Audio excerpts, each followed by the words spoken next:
I'm Sunila Abeysekara and I'm from Sri Lanka. I work with a human rights documentation center called Inform that's based in Colombo, and I have worked with women's rights and human rights issues now for a very long time, probably 30 years. Sri Lanka is not a secular state in that in the constitution of 1972 we privileged Buddhism, and I think that has been the basis for a lot of unhappiness with other ethnic and religious communities, and the demand for the constitution not to privilege any particular religion has been a call from all progressive quarters, because we are a multi-ethnic and multi-religious country.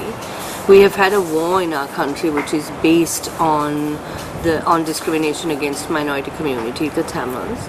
And because of that experience, I think all the people who are in any way progressive and who want democracy and peace in Sri Lanka know that the constitution has to guarantee the secular nature of the state.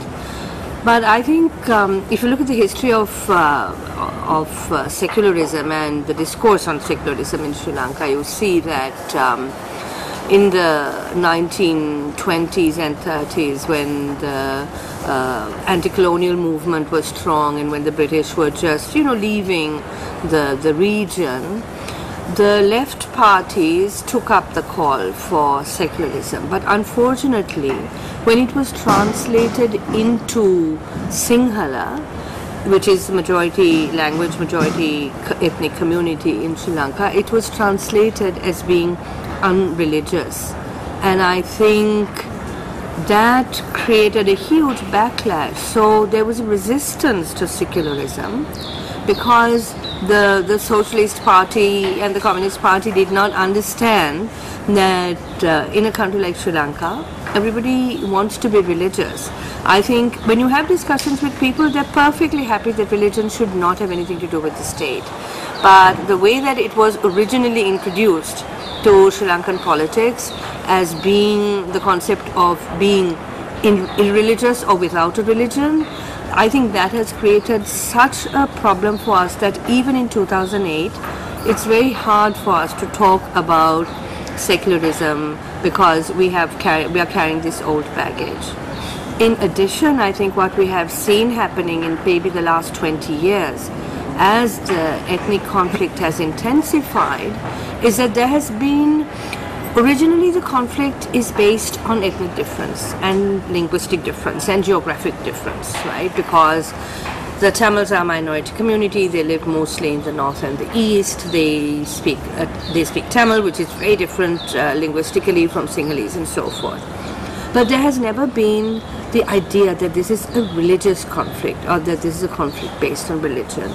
But in the last maybe 10 years, since the parliamentary elections of 1998 and there onwards, we've seen the emergence of a Buddhist brotherhood. What else can I call it? We have a group of Buddhist monks who call themselves the National Heritage Movement, who ran for elections, got themselves elected into parliament, and have been the most rabid pro-war political group inside parliament and outside. And Buddhism is a religion of compassion and tolerance.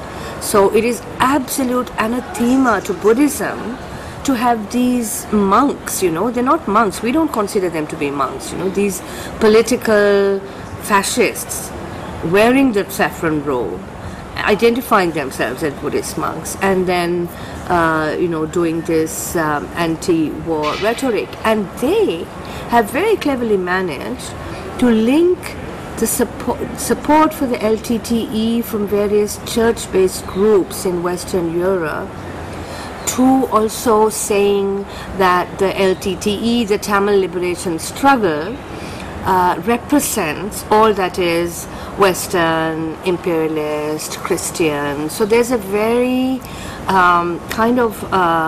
comfortable for them, uncomfortable for us, collapsing of the categories. And so in the last 2 or 3 years, we have had a range of attacks on small Christian churches. And it's the first time in Sri Lanka since the 1920s that you are seeing this. And Buddhist monks have led attacks against small Christian churches in provincial towns and even in suburbs of the capital, Colombo. You have seen also, for example, within the Muslim community, the emergence of Sunni Shia different, and you like say, when did this happen? You know, because in Sri Lanka we have like a 7% Muslim community, and they've never, I mean, they've had their own issues, class issues, for example, but this sudden religious division and Muslims attacking Muslims on the basis of religious difference, you know, that we see very clearly linked to the fact that many Muslims in Sri Lanka are going to the West Asian countries for work, men and women, and coming back imbued with some ideas of very extremist Islamic practice. I mean, in Sri Lanka is a country where Muslim women in the 1950s, my generation of Muslim women, never veiled themselves. They played tennis, they played the piano, they did almost everything that we did, right? And now, very visibly for someone like me, I see people, young Muslim women in my son's generation, 25, 26, covering themselves, insisting on their right to cover themselves. And my friends have daughters who are covering themselves and, you know, insisting on adopting a very militant Islamic position. And I think it's a sign of the times. And in a country like Sri Lanka, which has been small, where religious intolerance has never been a big issue in the years since independence, I think a curious mixture of the growth of Islamic extremism in countries outside, the flowing of that influence to Sri Lanka, the ethnic conflict, the way that Buddhist monks have entered the political arena, all these things make the discussion about secularism almost impossible. And yet, I think, if you talk with the minority groups, like especially the Muslims, they recognize that in order for them to be treated fairly, you need to have a secular political structure. Yeah, the Buddhists are the ones who have a lot to lose, they say, by being secular, because they will then give equal status to minorities. And I think so. Bottom line is, it's about pluralism and it's about democracy, and you can have neither of those things if you are not secular. Well, the lack of a secular space and the intrusion of all kinds of religious doctrine into the political space have severe consequences on women. A best example is that as far back as 1995, women's groups had been asking for decriminalization of abortion for a very long time, because our present law means that even if you're a victim of rape or incest, you cannot get an abortion. In 1995, after a lot of lobbying and after bringing really lawyers and doctors on board the discussion, the Ministry of Justice presented a range of reforms to the penal code, and one of them was about the abortion law. And in the parliament, it was the most amazing thing to see Muslim, Christian, Buddhist, Hindu, everybody get up and say abortion should not be decriminalized, because if you have abortion, women will just go around and behave badly. And then, you know, it was all about women's behavior. And I think that was very shocking for us to see how easily and quickly all the religions emerged to deny women one of the things that we consider to be a basic right. In addition, in the last 5 or 6 years, we have been seeing in each community growing a kind of a very, it's very subtle in the beginning, because it starts off with imposing dress codes and behavior on women. So in the University of Colombo, a group of single extremists said women should not wear long skirts that have a slit up to their, the slit was only up to their knee, but they said that this is very sexy and provocative. Sinhalese women shouldn't be wearing such clothes. And they actually ran around with blades and slit women's skirts to the point that girls were left half naked on the campus. And Yeah. In the same way, young Muslim women attending University of Colombo have been forbidden by their male colleagues to stand in line with men in the canteen. So if a Muslim girl wants to eat something in the canteen, she has to stand until she sees a Muslim brother and ask the Muslim brother to buy her food for her. It's just like amazing stories that we hear. In the Eastern Province, young Tamil women there was a big campaign calling on them to leave work in the NGOs, and they have been forbidden to ride in a vehicle with a driver or a male colleague, or to travel outside the district to come to Colombo, because NGOs do workshops, trainings. We organize many activities in Colombo, and we invite women from the Eastern Province to come, and it's an overnight stay for sure, because it's quite far. So they cannot come anymore because they have been forbidden. So there's no law, but it's this pressure of bullies, extremist bullies in every single community, and family concerns because the families condone this by not supporting the girls when they want to resist, and not speaking out and saying, we want our daughters to work, we want our daughters to go to university, we believe that our daughters should be able to wear what they like, we believe our daughters should be able to get their food. That is such an absurd situation. But across the board, no matter what religion you belong to, you find it's creeping in the private sphere, in these simple things about how do women dress, how do they behave, and it's very pervasive. No, the state does not care. The state, I think, is perfectly happy to let these kinds of extremist behaviors prevail, because in a way,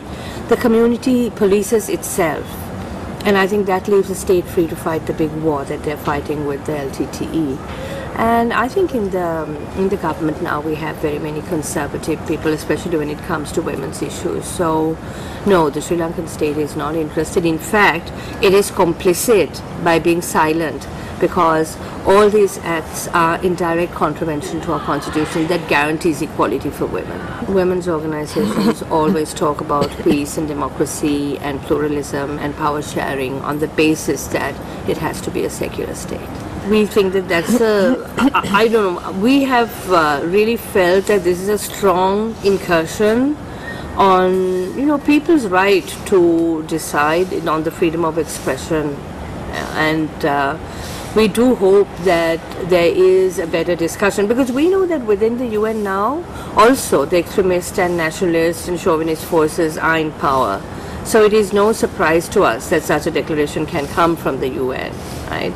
But in terms of our own understanding and resistance to this declaration, I think we have to be very strategic and act collectively. And we're really hoping that there'll be a collective feminist women's space to talk about resistance to these kinds of ideas. One of the big issues, I think, about this kind of capturing of political space by religious extremists is that it has a very particular impact on sexual rights and on reproductive rights. I spoke about abortion, but simply also in terms of something like access to contraceptives. From the Eastern Province again, we have been hearing many different stories about Muslim women who are denied access to any kind of gynecological obstetric health services by their families, by their communities, and women who go to, Muslim women tend to go to Muslim women doctors, and there are very few of them working. And those women doctors come under a lot of pressure from families and communities to remain silent, even in a case of incest, not to talk about it to the families, not to, try and get the girls some support and help. So I think there's been a range of attacks on clinics that provide contraceptive services to women. Across the board again, not Muslims, Sinhalese, in the south, in Colombo.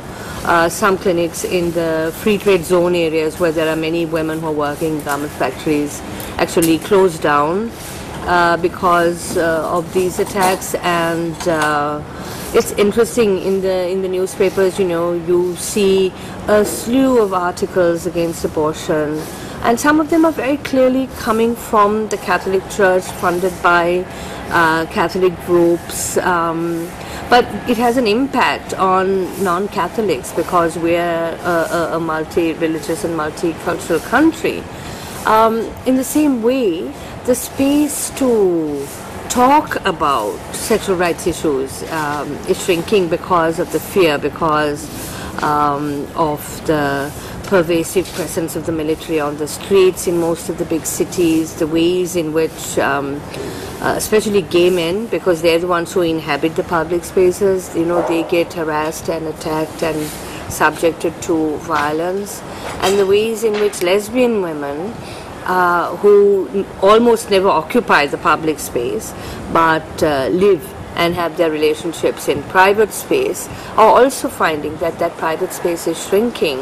The space for just women to go out together to the films or to have tea with their friends, all these things are shrinking because on the one hand there's a high level of insecurity in general, and then families are policing women much more. So all the spaces in which women could play a bit, all that's shrinking.